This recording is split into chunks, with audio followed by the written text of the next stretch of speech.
Hello, welcome back to the channel. I hope everyone's doing all right. Thank you, as always, for tuning in. So, today I've got a response video for you all. This is a response to a video done about a week ago. It's done by Alan, the Static Traveller. It's good to see him back, by the way. He's a bit of an absence, but he's back making videos, so that's great, first of all. But he made a video last week, and it was about a publication, a book that came out, I reckon a good 20 years ago now. And the book is called 1001 Albums to Listen to Before You Die. Now, I don't own this book, I've never owned it, but I was well aware that it existed, and I have at some point had a good flick through it. I don't know if someone I know owned it, but I think I actually did it either in a library or in a bookshop. I had a quick look.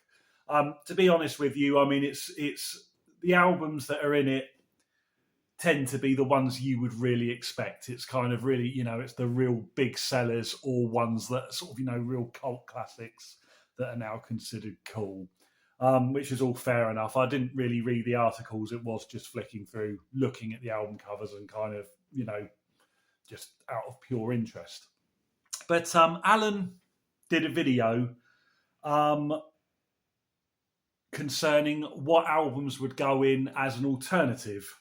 And I thought this was a great idea. I enjoyed his choices, and it really, really got me thinking. So initially, I was just going to make a list and put it in the comments, and I'm like, no, that's not what it's all about. This is a challenge. So it'd be a good opportunity to make a video. So I've been pondering over my choices. I think in these cases, it could be very, very easy to just put down, to sort of hold up your five best albums and say, right, yeah, I think you should listen to this. But no, I wanted to give it a bit more thought than that. So I've selected five albums, and I'll give the reasons behind them. Obviously, I think these five albums are absolutely great. Otherwise, they wouldn't go in.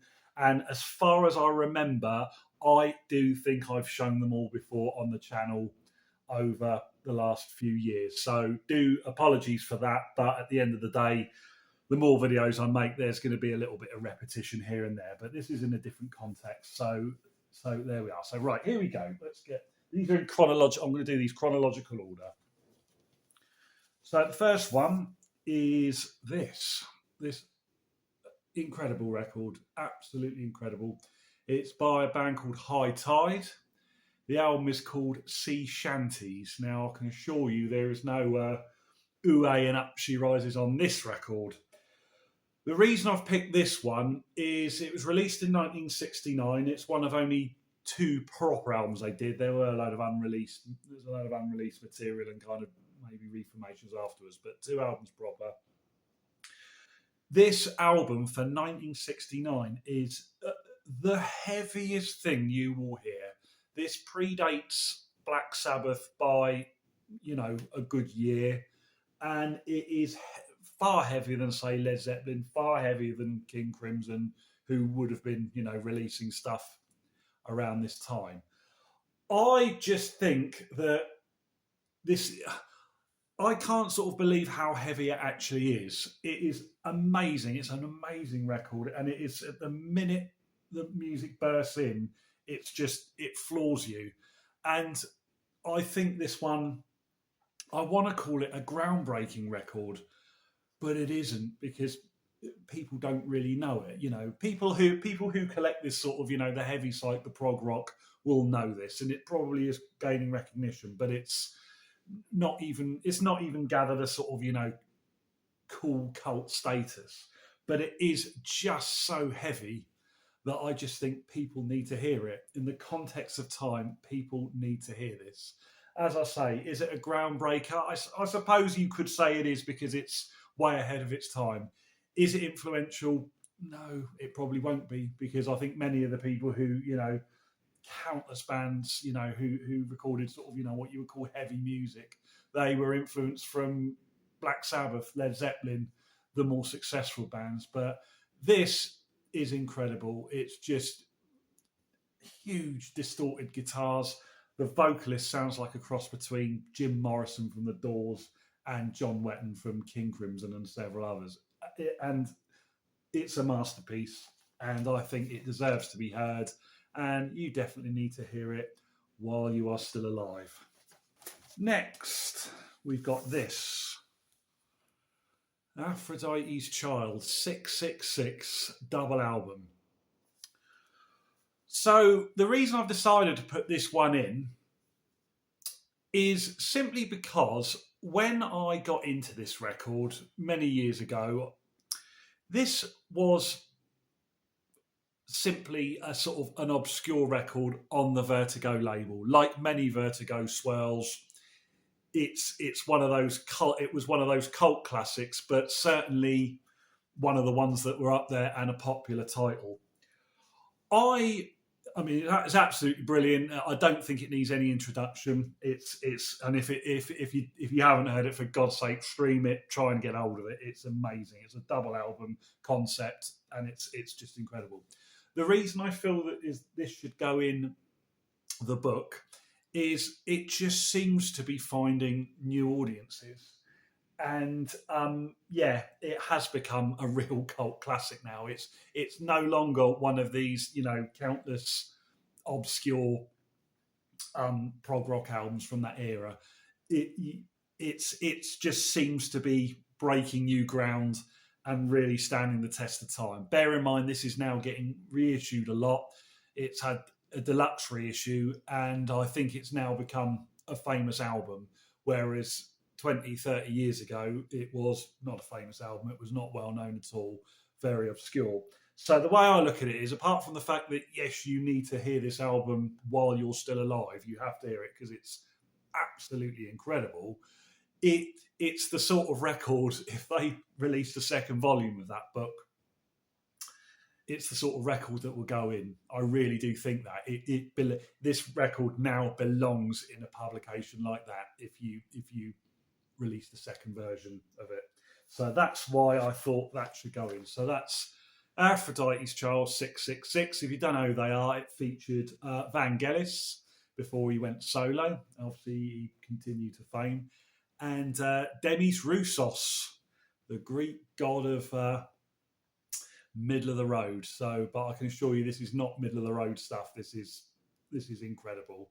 It is a brilliant record. Next up, we've got this one. This is by a band called New Music. If you want the correct spelling, it's music with a K on the end, if you do want to look this band up. It's the second of 3 albums, and it's called Anywhere.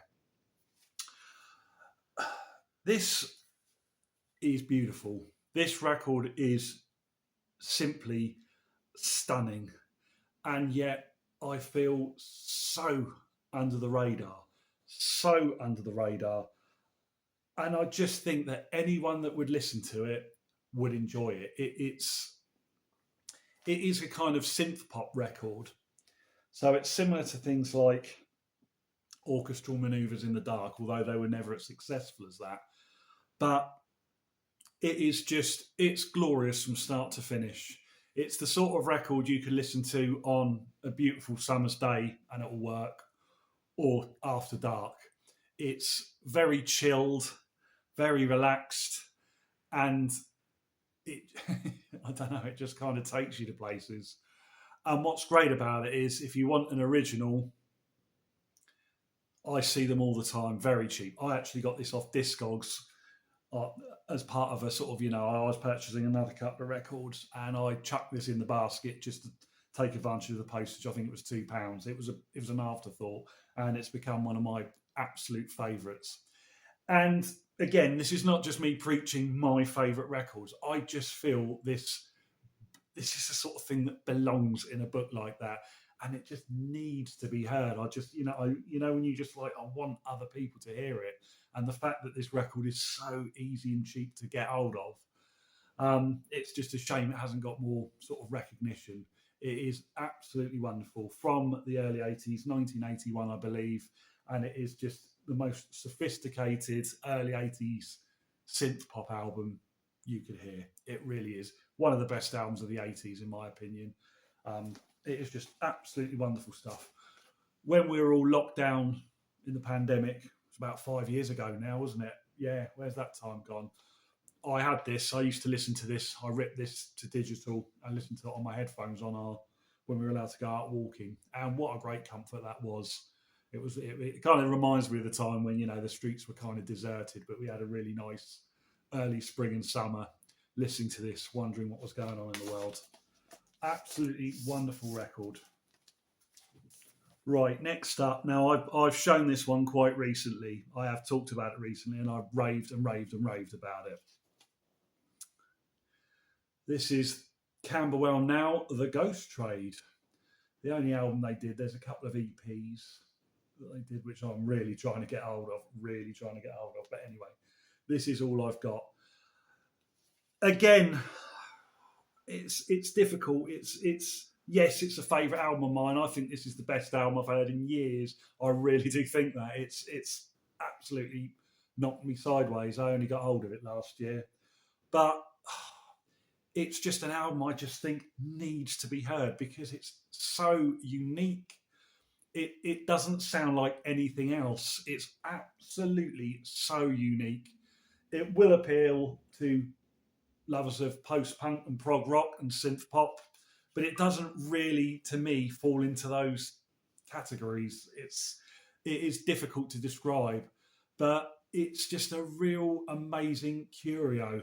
It's, as far as I'm aware, as far as I'm concerned, this is another one that's well off the radar. I've never heard anyone else talk about it, not here on YouTube anyway. And it's just an album I feel that needs to be heard, and it just could sit there in the book as a real amazing curio. But in terms of musicality, it's such its own thing. Everybody needs to hear this thing. Originals and reissues on this are not that easy to find, but you can certainly stream it. So if you get a chance, please check it out. The Ghost Trade by Camberwell Now. Finally, I'm only doing 5. I think that was the challenge, 5, and I thought, that's enough. We'll just leave it at that. This one is Midlake, The Trials of Van Occupanther. This one came out in 2006. This is a more recent reissue of it on gold wax. Yes, this is a wonderful album. It's what I would say is it's kind of a folky. It's kind of like folktronica. It is folky-ish with a kind of indie vibe to it, what you would call modern indie. I don't like using that term because I think it's a bit of a throwaway term, but that's kind of what it is. But this album is really, really decent. It is kind of psychedelic. And I think, as far as I'm concerned, it is kind of gaining quite a sort of cult status. It's a popular record. I feel that anyone really who would listen to it would enjoy it. Even if you weren't bang into music, you could have it on in the background and it would work. But it's not commercial enough to lose any sort of credibility. It's still got a bit of obscurity behind it. It's not terribly mainstream. It's palatable, but just right. And I just think this album was probably beyond the time scale of the actual book. Or maybe, I don't know. But it's, again, if there was volume 2, it's the sort of album that would appear in there. And I actually think this really would. If there was a 2001 albums to listen to before you die, this would actually make it in. I think it's got such a good cult status that I think it's just the sort of album that belongs in the book that people would consider really cool to listen to, but at the same time, it's musically great. It deserves to be in there. So there we are. Easy to get hold of. This one. And highly recommended. Okay, so that's it. I've mentioned this book, 1001 Albums to Listen to Before You Die. There may have been more than one of these. I don't think there were more than one. I don't think there was ever a continuation, but I do wonder if there were different editions of it, whether different authors took the idea and did their own version. So there might be more than one. I don't know. I should have probably sort of looked into it. But I'm assuming that none of these albums were in it. I can't remember. My guess is that they're not. But if they are already in that book, then forgive me. That's what more can I say? But anyway, as I say, I thought this was an absolutely great idea. Thank you again to Alan, Static Traveller, for doing this. As soon as I watched it, I was like, yeah, that's great. That gets you thinking. So, let me know your thoughts. If you've got ones that you think should go in the list, you know what to do. Give me a comment or maybe even do your own video. Why not? It's always good to see. So, until the next time, take care of yourselves. Thank you very much for watching.